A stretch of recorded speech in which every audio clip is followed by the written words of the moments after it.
O tráfico de pessoas é crime e violação grave aos direitos humanos fundamentais. Combater e prevenir esse tipo de ação é um trabalho difícil, mas tem bastante gente empenhada.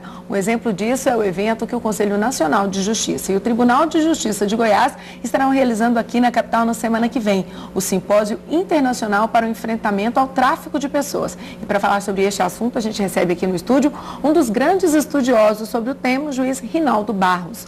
Boa tarde. Boa tarde, Michele. Boa tarde. Bom, em que consiste esse simpósio? Qual é o objetivo dele? Veja bem, esse simpósio vem na sequência de um termo de cooperação que foi firmado no ano de 2011 entre o CNJ e o Tribunal de Justiça de Goiás, e ele tem como objetivo principal fazer um trabalho de prevenção no enfrentamento ao tráfico de pessoas, que é, como você disse, um crime que envergonha a humanidade, que agride diretamente a dignidade da pessoa humana.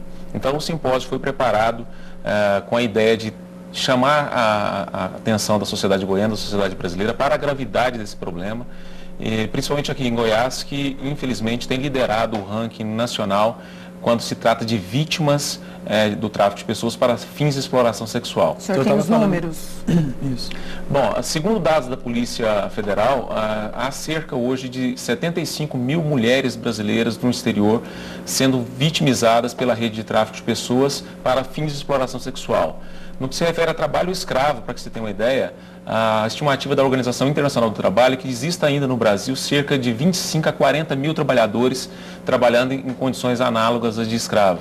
Nos últimos 10 anos, o Ministério do Trabalho já conseguiu liberar cerca de 37 mil trabalhadores dessa situação. Então é um problema muito sério, muito grave, que nós temos que combater e enfrentar. Agora, como prevenir, né, doutor? Porque, no fim das contas, essas mulheres, elas vão para fora do país sabendo, né? 94%, segundo as estatísticas, vão para outros países sabendo que vão se prostituir. Como prevenir isso? A melhor maneira de prevenir, no nosso entender, é exatamente a educação. Exatamente por isso também que nós sugerimos ao Conselho Estadual de Educação que fizesse inserir no currículo escolar da primeira infância, lá no ensino fundamental, uma disciplina nominada Direitos Humanos, para que se pudesse abordar essa questão do tráfico de pessoas, pedofilia, homofobia, racismo e várias outras questões transversais que são tão importantes. Nós já temos a experiência aqui com a Polícia Militar, do PROERD, que é um programa de erradicação de drogas, que é feito no ensino fundamental para crianças de 10 anos, que tem tido um enorme sucesso. Então nós queremos trazer essa ideia também para tratar da questão do tráfico de pessoas. Entendemos que é a melhor maneira de se combater, levar a educação. Não há dúvida que essas mulheres que saem do Brasil, elas têm consciência que vão para a exploração sexual, para a prostituição. O que elas não têm ideia são as condições que vão encontrar no destino.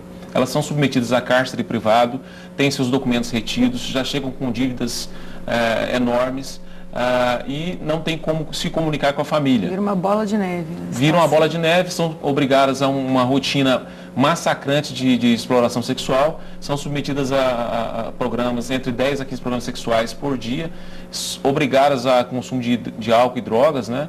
E muitas delas, como tem o caso aqui de Goiás, da Simone Borges, estão sendo mortas no destino. Então é um problema muito grave. A sociedade goiana, a sociedade brasileira tem que ficar alerta para esse problema, que, só para que você tenha uma ideia, segundo dados da ONU, é a terceira atividade criminosa mais lucrativa do mundo, perdendo só para tráfico de drogas e de armas, movimentando cerca de 32 bilhões de dólares por ano e vitimizando cerca de 2,5 milhões de pessoas anualmente no mundo. Agora, doutor Rinaldo, por que a maior parte dos países criminalizam o tráfico de pessoas, mas na hora do uso das leis para punir esse tipo de situação, assim, o uso das leis é limitado?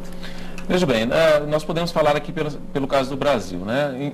Nós estamos fazendo parte de um grupo de estudos no Ministério da Justiça para propor uma mudança legislativa com a criação de uma lei especial para tratar da questão do tráfico de pessoas, como já existe por tráfico de drogas.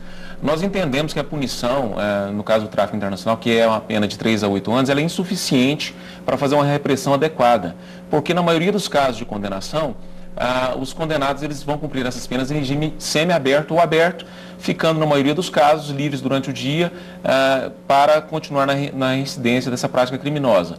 Então nós estamos sugerindo uma pena maior, que seja pelo menos igual ao tráfico de drogas, que é de 5 a 15 anos, também o perdimento de bens, que nós temos que atacar essas quadrilhas, esses grupos internacionais, economicamente. Então, se houver uma previsão de perdimento de bens, vai facilitar o nosso trabalho. E, da mesma maneira, no que se refere à atenção às vítimas, criar um depoimento sem dano para essas vítimas. Porque o que acontece? Muitas delas, quando conseguem retornar ao Brasil, elas têm a chamada síndrome pós-traumática e ficam com sérios problemas psiquiátricos e precisam de uma atenção do Estado para atendimento médico, hospitalar e psiquiátrico e também uma proteção judiciária no momento de prestar o seu depoimento. A exemplo do que já acontece com o depoimento sem dano para vítimas de pedofilia, de abuso sexual, né? Que aqui em Goiânia nós já temos a sala de depoimento sem dano.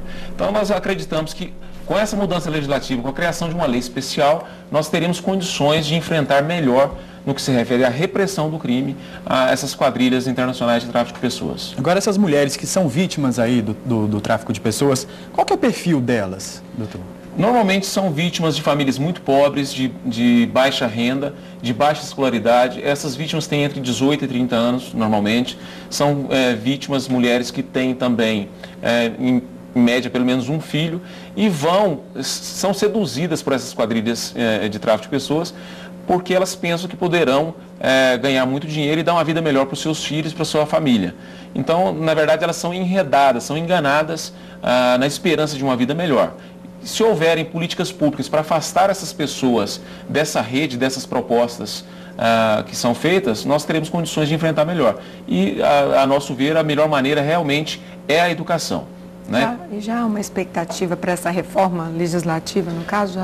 O Ministério da Justiça tem feito vários encontros, estão sendo finalizados agora os estudos. A CPI do tráfico de pessoas, que também já está em andamento no Senado e agora também na Câmara Federal, proporá essas mudanças. Nós esperamos que até o final do ano nós tenhamos condições de se pensar numa lei especial para termos instrumentos melhores de combate. Agora, também é muito difícil chegar até essas pessoas que aí promovem o tráfico de pessoas? É muito difícil porque elas contam com o medo das vítimas, né? As vítimas são ameaçadas de morte, as famílias são ameaçadas. Normalmente essas quadrilhas sabem onde estão os familiares das vítimas e torna bastante difícil a notificação dos casos. Então, nós precisamos contar com o apoio da população, dos conselheiros tutelares que estão lá nas cidades do interior, onde ocorrem muitos casos, como as cidades do norte do estado, por exemplo, para que façam as notificações, façam chegar ao conhecimento das polícias, do Ministério Público e do Poder Judiciário, para facilitarmos de uma maneira entrosada o combate, o enfrentamento a esse crime. Agora, doutor Rinaldo, o simpósio vai acontecer na semana que vem, segunda e terça. Ocorrerá nos dias 14 e 15, agora segunda e terça-feira. Quem está apto a participar? Esse simpósio ele foi idealizado para as pessoas que fazem parte do grupo de enfrentamento. Então, são juízes, promotores, policiais civis, militares, federais, rodoviários federais, conselhos tutelares, toda a rede de atenção às vítimas, o núcleo de enfrentamento ao tráfico de pessoas aqui de Goiás é composto por 63 instituições que estarão presentes também. Contaremos com a participação das embaixadas de Portugal, Espanha, França, Suíça e Itália e também dos Estados Unidos, além do Comitê Latino-Americano de Enfrentamento ao Tráfico de Pessoas. E contaremos também com a participação de membros das Nações Unidas e da Organização Internacional do Trabalho. E essas pessoas trarão também experiências internacionais para nos auxiliar no aprendizado ao enfrentamento desse tipo de crime. Esses países europeus que o senhor disse aí são os principais países para onde as mulheres brasileiras e até as goianas vão? Sim, principalmente as mulheres goianas são os países de destino, né? É bom ressaltar também que ultimamente o Brasil ele deixou de ser um país exportador de vítimas, entre aspas, para ser também um país de destino de vítimas do tráfico de pessoas. Nós temos o caso dos bolivianos, dos peruanos e dos paraguaios em São Paulo, né, que estão sendo submetidos a trabalhos escravos. Então, para também criar um novo canal de enfrentamento, foi idealizado um site que eu vou deixar no ar, que é o www.traficodepessoas.org, que servirá como um canal de denúncias, que pode ser feito pelo Disque 100 e também pelo Disque 180, e por meio desse site, e também poderá servir como um amplo espaço de discussão e de estudo para que nós tenhamos condições de enfrentar corretamente esse crime, como eu já disse, que envergonha a humanidade. Certo, é traficodepessoas.org, está correto ali? Exatamente, traficodepessoas.org, exatamente. Certo. Obrigada, doutor Rinaldo Barros, que é juiz e especialista nesse assunto. Nós desejamos que seja excelente esse simpósio e traga bons resultados nesse combate e prevenção ao tráfico de pessoas. Muito obrigado pela oportunidade, quero agradecer o convite e pedir realmente que vocês nos ajudem a divulgar e chamar a atenção da sociedade goiana para a gravidade desse assunto e desse problema que aflige a todos nós. nós. Estamos à disposição. Obrigado, Obrigada, boa boa tarde. tarde. E você